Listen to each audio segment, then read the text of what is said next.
ये हमारे ध्यान में 19 जुलाई को एक प्रेस की क्लिपिंग प्लस इलेक्ट्रॉनिक मीडिया के थ्रू हमारे ध्यान में आया था। हमने 19 तारीख को ही एग्जीक्यूटिव इंजीनियर को एक पत्र लिख दिया था कि इस न्यूज़ आइटम से रिलेटेड इसमें हमें बताएं कि क्या क्या किस लेवल पे क्या कमियां पाई गई हैं। उनको 3 दिन के लिए जवाब देने को कहा था, नहीं आया उनका जवाब, तो हमने 21 जुलाई को मतलब सोमवार को फिर से उनको एक रिमाइंडर दिया और 2 दिन का उनको समय दिया। आज ही 23 पिछले कल की डेट में आज पर हमारे ऑफिस में उनका एक जवाब संक्षिप्त सा आया है। हम इनसे फिर डिटेल्ड जो इन्होंने क्या इंक्वायरी की है वो रिपोर्ट इसमें अटैच नहीं की है, वो हम इनसे मांग रहे हैं। उस इंक्वायरी में जो भी तथ्य सामने आते हैं उस पर अग्रिम कार्रवाई एज पर कॉन्ट्रैक्ट प्रोविजंस ली जाएगी। ऐसा इसमें ऐसा मैं बता दूं, पीएमजेएसवाई और नाबार्ड ये हमारे फ्लैगशिप प्रोग्राम्स हैं। इसमें कॉन्ट्रैक्टर का प्राइमरी ड्यूटी रहता है क्वालिटी से रिलेटेड, और कॉन्ट्रैक्टर को एज पर द मैं आपको एक क्लॉज का हवाला बताता हूँ। As per the contract provisions he has to employ एक qualified quality control consultant as per clause number 31। तो वो फर्स्ट एंड फॉरमोस्ट तो हमने उसको ये कहा कि क्लॉज 31 के हिसाब से यदि लगाया था तो उस क्वालिटी कंसल्टेंट पे क्या एक्शन होना चाहिए, वो इंजीनियर मतलब एग्जीक्यूटिव इंजीनियर उस पर एक्शन जरूर ले रहे होंगे।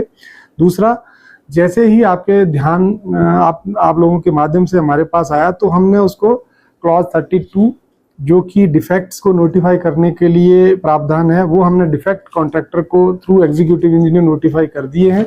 और 33 में एक यदि फिर भी अनकरेक्टेड डिफेक्ट रह जाए तो उसमें मैकेनिज्म दिया गया है कि हमने कॉन्ट्रैक्टर से कैसे उनको ठीक करवाना है, जब उन पे अग्रिम कार्रवाई क्या होगी। और इन केस फिर भी कॉन्ट्रैक्टर डिफेक्ट्स को वो नहीं करता है तो हम 47 क्लॉज जो है कॉन्ट्रैक्ट का वो हमें ऑथराइज करता है कि यदि वो नहीं करता तो हम करेंगे और उससे वो रिकवरी एज पर जो हमारा रिकवरी का मैनुअल तरीका है उससे करेंगे। ऐसा कोई जीरो क्वालिटी का कोई शब्द नहीं होता, क्योंकि जीरो क्वालिटी मीन्स उसने कुछ भी काम नहीं किया, क्योंकि ये लगभग 1 साल से ये कार्य चला हुआ था। अब इसमें क्या डिफेक्ट आए हैं, हमने अपनी क्वालिटी कंट्रोल की टीम भी भेजी है, वो भी सैंपल लेके आए हैं, वो रिपोर्ट भी हमारे पास 1-2 दिनों में आ जाएगी। हमने एनआईटी को भी रोप इन किया कि जो टेस्ट हमारे पास नहीं है वो एनआईटी से करवाएंगे, और उसके बाद हम ये कह सकते हैं कंक्रीट कि इसमें क्या कमियां थी। यदि कमियां पाई गई तो कॉन्ट्रैक्ट के प्रोविजन के हिसाब से हम पूरा आपको एश्योर करते हैं कि कॉन्ट्रैक्टर और डिपार्टमेंटल ऑफिसर या ऑफिशियल जो भी इन्वॉल्व रहे होंगे उन पे हम कार्रवाई करेंगे। ऐसा है, इसमें ऐसा है, एक मैंने बताया जैसे हम टेस्ट जो उसने किए हैं और जो हम अब थर्ड पार्टी से करवाएंगे, यदि उसमें भिन्नता पाई जाती है तो उसके कॉन्ट्रैक्ट के प्रोविजंस के हिसाब से हम अग्रिम कार्रवाई लेंगे।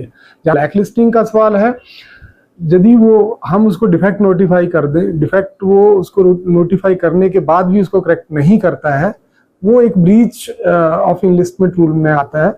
उस पर डेफिनेटली यदि वो नहीं करेगा तो उस पर भी कार्रवाई अमल में लाई जाएगी। नहीं, अभी ये बहुत प्रीमेच्योर है कहना, क्योंकि मैंने जैसे कहा कि अभी टेस्ट जो है कंफर्मेशन के लिए जो टेस्ट है वो हम करवाने जा रहे हैं, कुछ कर रहे हैं, उनकी रिपोर्ट आने पे ही कुछ कंक्रीट कहा जा सकता है। नहीं, ऐसे वो मुझे मौके पे कौन गया कौन नहीं गया इसकी जानकारी नहीं है, लेकिन जैसा कि अभी एग्जीक्यूटिव इंजीनियर से जो हमें आज ही चिट्ठी मिली है उसमें उन्होंने ये नोटिफाई किया है कि उसको जो बैड वर्कमैनशिप जो पाई गई है उसको डिसमेंटलिंग के लिए बोल दिया गया है। तो पहला विभाग का प्राथमिक कर्तव्य तो यही है कि जो काम हमारी स्पेसिफिकेशन के हिसाब से नहीं है उसको रिमूव करवाएं और उसी से ठीक करवाएं। नहीं, ऐसा नहीं है, साइट इंजीनियर मौके पे ही होते हैं, लेकिन जैसे मैंने कहा ये हमारे फ्लैगशिप प्रोजेक्ट्स हैं और इसमें प्राइमरीली जिम्मेवारी जो है कॉन्ट्रैक्टर की रहती है, उसको एक क्वालिटी कंट्रोल कंसल्टेंट हायर करना रहता है, ये उसी की प्राइमरीली जिम्मेवारी है। जो जहाँ तक इस पर्टिकुलर प्रोजेक्ट की बात करें तो ये लगभग 1.5 करोड़ के आसपास का प्रोजेक्ट है। और इसमें जो अभी प्रथम दृष्टया जो हमें सूचना प्राप्त हो रही है वो सिर्फ रिटेनिंग वॉल की